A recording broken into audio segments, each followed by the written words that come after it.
ఇటీవల పెద్ద ఎత్తున వీచిన గాలి, కురిసిన వర్షానికి కూలిన విద్యుత్ స్తంభాలను మెదక్ మాజీ ఎమ్మెల్యే పద్మా దేవేందర్ రెడ్డి పరిశీలించారు. మెదక్ జిల్లా హవేలీ గన్పూర్ మండలంలోని స్కూల్ తండాలో బుధవారం రాత్రి కురిసిన భారీ వర్షానికి 33 kV విద్యుత్ లైన్లు 9 స్తంభాలు కూలిపోయాయి. దాంతో సంఘటనా స్థలాన్ని మెదక్ జిల్లా బీఆర్ఎస్ పార్టీ అధ్యక్షురాలు మాజీ ఎమ్మెల్యే పద్మా దేవేందర్ రెడ్డి మండల నాయకులతో కలిసి పరిశీలించారు. ఈ మేరకు విద్యుత్ ఎస్పీ శంకర్ తో ఫోన్లో మాట్లాడి స్కూల్ తండా మీదుగా ఉన్న 33 kV విద్యుత్ లైన్లను వేరే చోటుకు మార్చాలని సూచించారు. విద్యుత్ ఎస్సీ ఆఫీస్ లోనే ఉండటంతో తాండా వాసులతో కలిసి మెదక్ విద్యుత్ ఎస్సీ కార్యాలయానికి మాజీ ఎమ్మెల్యే పద్మా దేవేందర్ రెడ్డి వెళ్లి విద్యుత్ ఎస్సీ శంకర్ కు మెమరాండం ఇచ్చారు.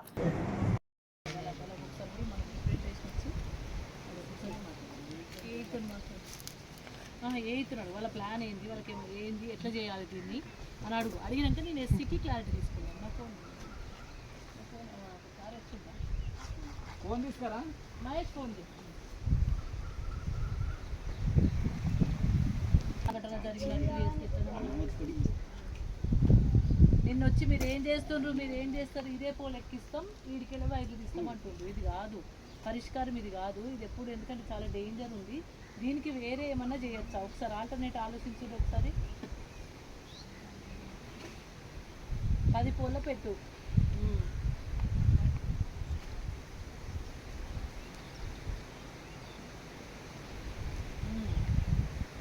ఓకే,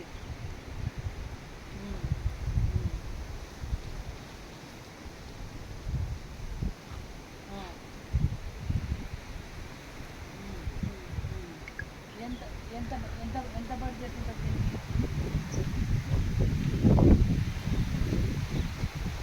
7 లక్షల బడ్జెట్ ఉంటుందా? 7 లక్షలు కరెక్ట్గా కూడా మాట్లాడతా, ఎస్సీ గారితో కూడా మాట్లాడతా. ఆ బడ్జెట్ ప్రొవిజన్ ఉంది. ఇక్కడ ఫోన్ ఉండడం, ఇక్కడ వైర్ ఉండడం అనేది సమంజసం కాదు. దీనికి ఎస్టిమేషన్ ఎట్లా ఇస్తారో ఫస్ట్ ఎస్టిమేషన్ ఇవ్వండి. మాకు ఆ ఎస్టిమేషన్ ఇచ్చి ఆ ఎస్టిమేషన్ కాపీకి ఇవ్వండి. మేము ఎస్సీ దగ్గర పోతున్నాం. ఎస్సీ దగ్గర పోయి ఎస్సీతో మాట్లాడి రిప్రజెంటేషన్ ఇచ్చి ఇది ఇట్లా ఉంటుంది. నిజంగా ఇక్కడ చాలా డేంజర్ ఉంది. 25వ డేట్ నాడు పెద్ద ఎత్తున గాలివానలు రావడం వల్ల మరి ఇక్కడ ఉన్న తాండాలల్లో కానీ చాలా చోట్ల కూడా కరెంటు వైర్లు తెగి పడిపోయి ఇబ్బందికరమైన పరిస్థితులు వచ్చినాయి. ముఖ్యంగా స్కూల్ తాండా దగ్గర మరి ఒక హైటెన్షన్ వైర్ తెగిపోవడం వల్ల, పోల్ పడిపోవడం వల్ల అక్కడ చాలా ఇబ్బందికరమైన పరిస్థితులు వచ్చినాయి. తాండావాసులు అంతా భయభ్రాంతులకు గురైనరు. మరి అక్కడ ఎలక్ట్రిసిటీ డిపార్ట్మెంట్ వాళ్ళకి చెప్పడం వల్ల వాళ్ళు వచ్చి అక్కడ కరెంట్ ఆఫ్ చేయడం జరిగింది. మరి అలాంటి పరిస్థితులు రాకుండా, భవిష్యత్తులో ఇబ్బందికరమైన పరిస్థితులు ఉండకుండా ఎస్సీ గారిని కలిసి ఆ విషయం చెప్పడం కోసం తాండావాసులు అందరూ కూడా రావడం జరిగింది. ముఖ్యంగా ఏంటంటే అక్కడ నుండి లైన్ షిఫ్ట్ చేయాలని చెప్పేసి అందరి కోరిక.